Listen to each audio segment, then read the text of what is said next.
আপনি কি এমন সিনেমা খুঁজছেন যেগুলো শুধু মস্তিষ্ক না, বাস্তবতাকেও বাঁকিয়ে দেয়? আজকে নিয়ে এসেছি top 10 underrated mind bending cinema, যেগুলো আপনি হয়তো দেখেননি, কিন্তু একবার দেখলে ভুলতে পারবেন না। 1. কোহিয়ারেন্স, 2013। একটা সাধারণ ডিনার পার্টি, কিন্তু হঠাৎ একটা ধূমকেতু আসে আর বদলে যায় সব কিছু। A different reality here. Yeah, we're in a different reality because the reality where I am from, my best friend didn't sleep with my wife. কোহিয়ারেন্স এমন এক মাল্টিভার্স থ্রিলার যেখানে একটা বাড়িতেই ঘটছে অসংখ্য রিয়ালিটি। লো বাজেট, কিন্তু মগজ হ্যাক করে দেবে 100%। 2. Time crimes, 2007। ¿Qué es todo esto? ¿Puedes esconderte ahí?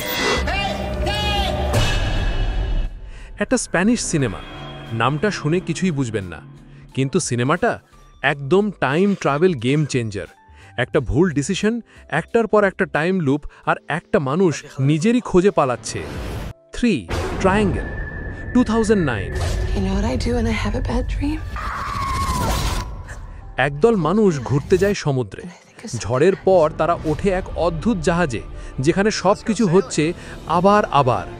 Triangle এমন এক মুভি যেটা দেখার পর আপনি নিজেই বুঝবেন না আসলে কি হলো।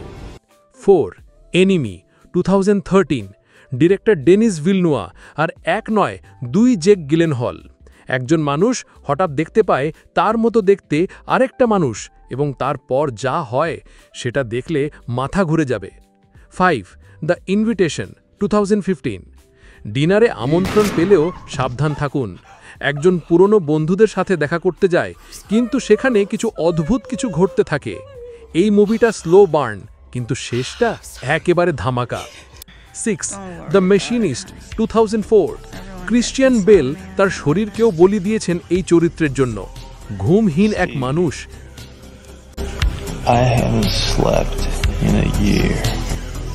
যে বুঝতে পারছে না সে কি জেগে আছে না স্বপ্নে। একটা dark, deep, disturbing cinema. 7. Perfect blue, 1997। একজন পপ আইডল তার কেরিয়ার ছেড়ে দেয়, আর তারপর তার জীবনে আসে বিভ্রান্তি, স্টকার এবং প্যারানোইয়া। এই অ্যানিমেটেড মুভিটা এতটাই ডার্ক যে অনেকে বলেন ব্ল্যাক সোয়ান আসলে এখান থেকেই অনুপ্রাণিত। 8. প্রাইমার, 2004। সম্ভাব্য পৃথিবীর সবচেয়ে কম বাজেটের কিন্তু সবচেয়ে জটিল টাইম ট্রাভেল সিনেমা। 2 ইঞ্জিনিয়ার একটা মেশিন বানায়, তারপর তারা নিজেরাই বুঝতে পারে না তারা আসলে কোন টাইমলাইনে আছে। 9. The endless, 2017। 2 ভাই পুরনো এক কাল্টে ফিরে যায়, কিন্তু ওখানে সময় চলছে অন্যভাবে। যা দেখছেন সেটা হয়তো বাস্তব না, বা সব কিছুই একটা লুপ। একটা ধীরে আগানো কিন্তু ভয়ঙ্করভাবে ডিস্টার্বিং গল্প। 10. স্টে, 2005। স্টে হলো এমন এক সিনেমা যেখানে একজন সাইকিয়াট্রিস্ট চেষ্টা করে একজন আত্মহত্যা প্রবণ পেশেন্টকে বাঁচাতে, কিন্তু